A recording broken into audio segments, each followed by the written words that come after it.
So if you're like me, I hate creating user interfaces using XML. You see, with XML, you have to define how your user interfaces look using XML. You have to locate your views using the find view by ID. If you want to change the views, let's say the text, you have to use the set text to change the views, right? And if you want to listen to any clicks, you have to use the set on click listener. So what happens if you have many activities in your application?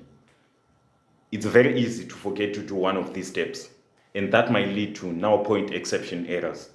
Also, you see, the thing with creating views using XML is you have to design how your user interfaces work, how your interfaces look. You have to define also what your user interface must do. The good news is there's another method of creating user interfaces on Android. Ladies and gentlemen, let's welcome Jetpack Compose. So Jetpack Compose is a declarative method of creating user interfaces in Android. With Jetpack Compose, what you have to do is you declare how your user interfaces look like, and then Jetpack Compose will take care of the rest. No need for find view by IDs, no need for set on click listener. Just define how your user interfaces look like, and it will take care of the rest.